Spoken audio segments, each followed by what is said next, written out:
السلام علیکم۔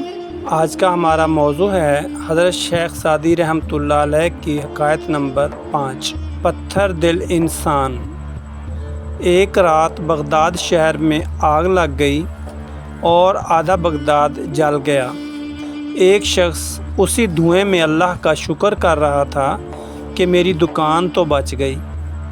ایک صاحب دل وہاں سے گزرا اور اس نے اس سے کہا، کیا تجھے صرف اپنا ہی غم ہے یا کسی اور کا بھی؟ تو چاہتا ہے سارا شہر جل جائے مگر میرا گھر بچ جائے۔ وہ شخص کتنا سنگ دل ہوتا ہے کہ لوگ پیٹ بھر کر بھوک کی وجہ سے پتھر باندھے ہوئے ہوں اور اس کا معدہ کھا کھا کر پھٹنے کے قریب پہنچا ہوا ہو۔ درویش خون کھا رہا ہو تو اس کے سامنے کوئی لقمہ کیسے کھا لے گا؟ بادشاہ عادل جب لکڑہارے کے گدھے کو کیچڑ میں پھنسا دیکھتا ہے تو بے چین ہو جاتا ہے۔ نیک بخت کے لیے سعدی کا ایک حرف ہی کافی ہے کہ اگر تو کانٹے بوئے گا تو چنبیلی نہیں کاٹ سکے گا۔ اس سے ہمیں یہ سبق ملتا ہے کہ جو شخص دوسروں کی تکلیف پر بے چین نہ ہو جائے اس کو انسان کہنا ہی انسانیت کی توہین ہے۔ عام تباہی اور ہمہ گیر مصیبت کے وقت جو شخص اپنی عافیت پر مسرور و مطمئن ہو وہ انسانیت سے بہت دور ہے۔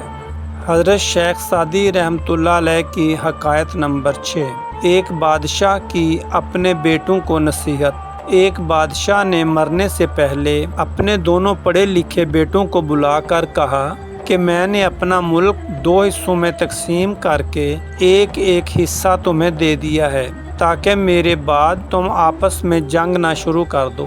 بادشاہ کے مرنے کے بعد ایک بیٹا جو لالچی تھا اس کو خزانہ بھرنے کی فکر لاحق ہو گئی، چنانچہ اس نے رعایا سے ظالمانہ ٹیکس وصول کر کے خزانہ بڑھانا شروع کر دیا، جبکہ دوسرا سخی دل اور رحم دل تھا، اس نے ٹیکس کم کر دیے اور خزانہ مستحقین میں بانٹ دیا۔ چنانچہ اس سے پہلے کہ ظلم سے تنگ آ کر لوگ ملک چھوڑنے لگیں، تاجروں نے دکانیں اور کسانوں نے زمین چھوڑ دی۔ آمدنی جب ختم ہو گئی تو خزانہ خالی ہو گیا، ملازمین کی تنخواہیں بھی نہ دے سکا، ملک کا انتظام بگڑ گیا، فوج نے بغاوت کر دی۔ دوسرے علاقے کے بادشاہوں نے یہ صورتحال دیکھی تو حملہ کر کے اس کے ملک پر قبضہ کر لیا اور اس کو قید کر لیا، جبکہ دوسرے کے حسن سلوک اور رحم دلی کی وجہ سے کسانوں اور ذمہ داروں کے حوصلے بڑھے، تاجروں نے دل کھول کر پیسہ لگایا، بنجر زمین آباد ہو گئی، کھیت لہلہانے لگے، تاجر خوش ہوئے، خزانہ بھر گیا، لشکر آسودہ ہو کر اس پر جان چھڑکنے لگا، چھوٹے چھوٹے علاقوں کے رئیس اس کی حکومت میں شامل ہو کر اس کے دستے بازو بن گئے۔ اس سے ہمیں یہ سبق ملتا ہے کہ عدل و انصاف سے ملک کو استحکام اور ترقی حاصل ہوتی ہے، جبکہ ظلم و ستم سے ملک کی تباہی ہو جاتی ہے۔